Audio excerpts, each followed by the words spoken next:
छिपा लिया। आइए नजर डालते हैं 8 जनवरी की कुछ खास मॉर्निंग अपडेट्स पर।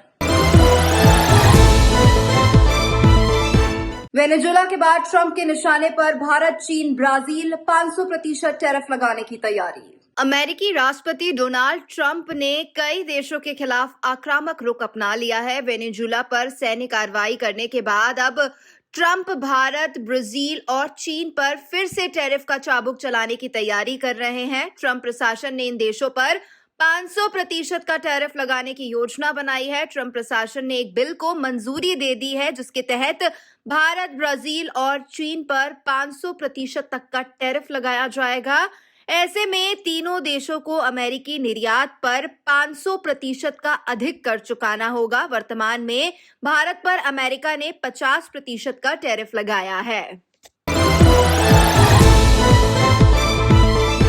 कड़ाके की ठंड से ठिठुरा दिल्ली एनसीआर AQI अब भी बहुत खराब। मौसमी उतार चढ़ाव के बीच दिल्ली एनसीआर वासियों को प्रदूषित हवा से भी राहत मिलती नहीं दिख रही है। बुधवार को पूरी दिल्ली की हवा भले ही खराब रही हो, लेकिन 20 इलाकों का AQI 300 से ऊपर यानी बहुत खराब श्रेणी में रहा। अनुमान के मुताबिक अभी दिल्ली की वायु गुणवत्ता का स्तर इसी के आसपास रहेगा। गुरुवार सुबह प्रदूषण से हल्की राहत तो मिली, लेकिन ये अब भी कई जगह खराब स्थिति में है।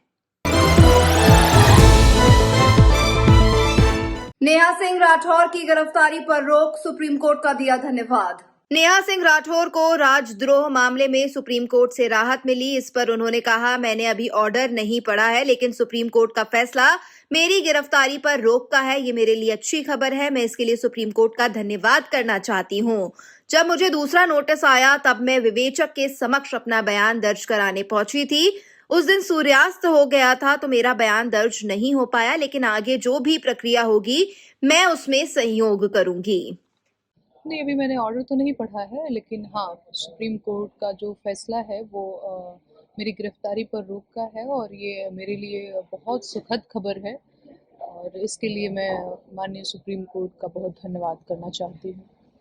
जिस तरीके से अभी तक जो पुलिस की तरफ से एक कोर्ट में रिपोर्ट दी जा रही थी कि आप विवेचना में सहयोग नहीं कर रही हैं, आपको नोटिस दी गई थी, लेकिन आप जिस तरीके से एकाएक हजरतगंज थाने की पहुंची थी अपने बयान दर्ज कराने में, तो क्या उसके बाद किसी तरह के कोई बयान आपके दर्ज किए गए हैं अब तक?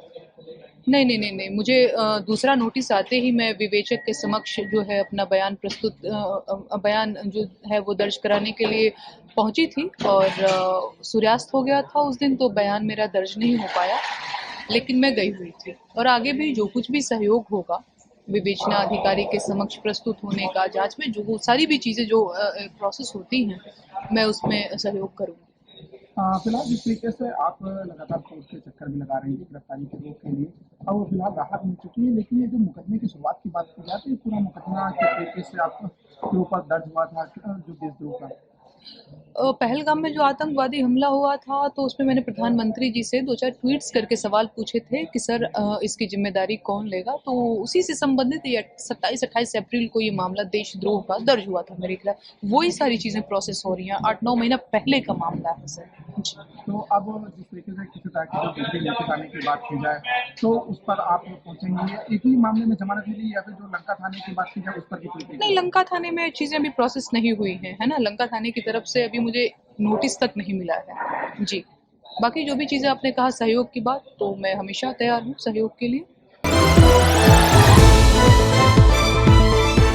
SIR को लेकर भड़के रविदास मेहरोत्रा, कहा बड़ी संख्या में काटे गए नाम।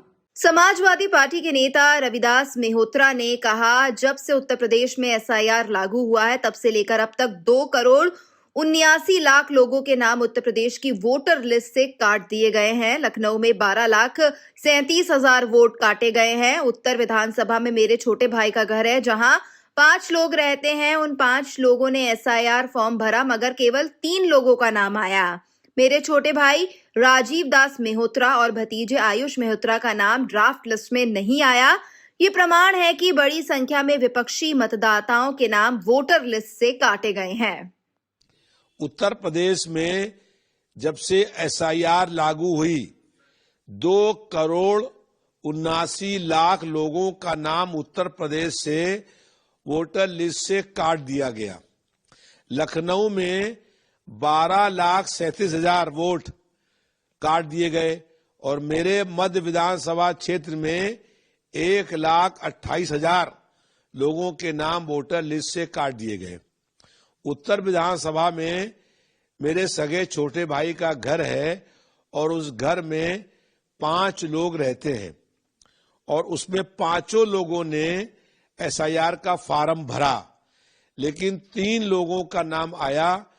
मेरे सगे छोटे भाई राजीव दास मेहरोत्रा और भतीजा आयुष मेहरोत्रा का नाम ड्राफ्ट लिस्ट में नहीं आया, जबकि समय से दोनों फार्म जमा किए गए थे और उसको अपलोड भी कराया गया था, फिर भी वोटर लिस्ट में वो नाम नहीं आए।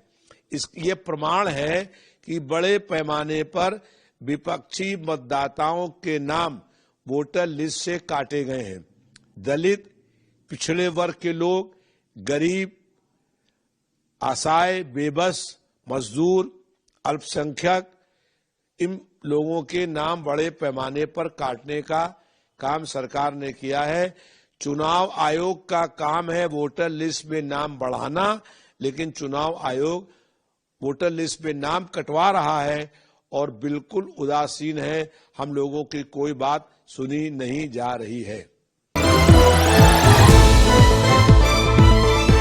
केंद्रीय मंत्री गिरिराज सिंह बोले, जेएनयू शहरी नक्सल का केंद्र। केंद्रीय मंत्री गिरिराज सिंह ने जेएनयू नारेबाजी विवाद पर कहा, जेएनयू शहरी नक्सल का केंद्र बन गया है। वो टुकड़े टुकड़े गैंग की प्रोडक्शन यूनिट बन चुकी है। वे देशद्रोहियों के हक में नारे लगाते हैं। ऐसी स्थिति में प्रधानमंत्री मोदी और गृह मंत्री अमित शाह के खिलाफ जिस प्रकार की भाषा का प्रयोग किया गया है, उसके मुताबिक इन्हें जेल भेज देना चाहिए। मॉर्निंग अपडेट में फिलहाल इतना ही। मुझे दीजिए इजाजत। नमस्कार।